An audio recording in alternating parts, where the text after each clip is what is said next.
ॐ श्री परमात्मने नमः। श्रीमद्भगवद्गीता अथ द्वादशोऽध्यायः। अर्जुन उवाच एवं सततयुक्ता ये भक्ताः स्वां पर्युपासते ये चाप्यक्षरमव्यक्तं तेषां योगवित्तमाः।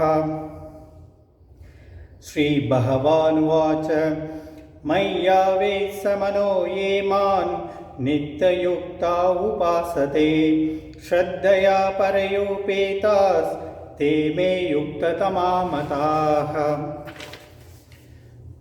ये त्वक्षरमनिर्देश्यम् अव्यक्तं पर्युपासते सर्वत्र गमचिन्तयञ्च कूटस्थमचलं ध्रुवम् सन्नियम्येन्द्रियग्रामं सर्वत्र समबुद्धयः ते प्राप्नुवन्ति मामेव सर्वभूतहिते रताः। क्लेशोऽधिकतरस्तेषाम् अव्यक्तासक्तचेतसाम् अव्यक्ता हि गतिर्दुःखं देहवद्भ्रभवाप्यते। एतु सर्वाणि कर्माणि मयि सन्न्यस्य मत्पराः अनन्येनैव योगेन माध्यायन्त उपासते तेषामहं समुद्धर्ता मृत्युसंसारसागरात् भवामि न चिरात् पार्थ मय्यावेशितचेतसां मय्येव मन आदस्व मयि बुद्धिं निवेशय निवसिष्यसि मय्येव अथ ऊर्ध्वन्न संशयः।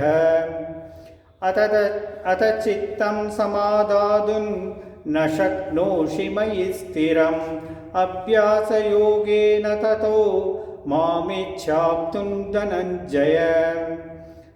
अभ्यासेऽप्यसमर्थोऽसि मत्कर्म परमो भवः मदर्थमभिकर्माणि कुर्वन् सिद्धिमवाप्स्यसि। अदैतदप्तशक्तोऽसि कर्तुं मद्योगमाश्रितः सर्वकर्मफलत्यागं ततः कुरु यथात्मवान्। श्रेयो हि ज्ञानमभ्यासात् ध्यानात् ध्यानं विशिष्यते ध्यानात् कर्मफलत्यागात् शान्तिरनन्तरम्। अद्वेष्टा सर्वभूतानां मैत्रः करुण एव च निर्ममो निरहङ्कारः समदुःखसुखक्षमी सन्तुष्टः सततं योगी यथात्मा दृढनिश्चयः मय्यर्पितमनो बुद्धिर्यो मद्भक्तः स मे प्रियः।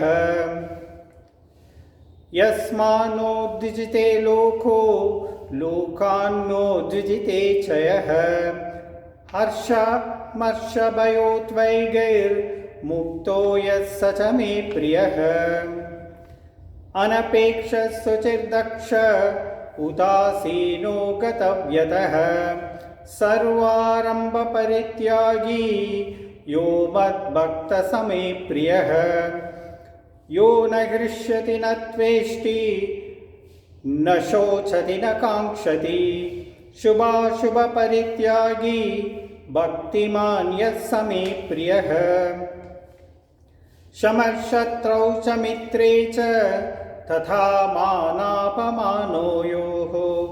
शीतोष्णसुखदुःखेषु समसङ्गविवर्जितः।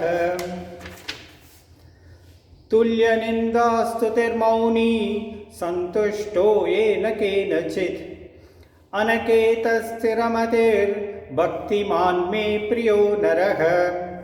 एतु धर्म्यामृतमिदं यथोक्तं पर्युपासते श्रद्धादानामत्परमा भक्तास्देवतीव मे प्रियः। ॐ तत्सदिति श्रीमद्भगवद्गीतासु उपनिषत्सु ब्रह्मविद्यायां योगशास्त्रे श्रीकृष्णार्जुनसंवादे भक्तियोगो नाम द्वादशोऽध्यायः। ॐ श्रीकृष्णार्पणमस्तु।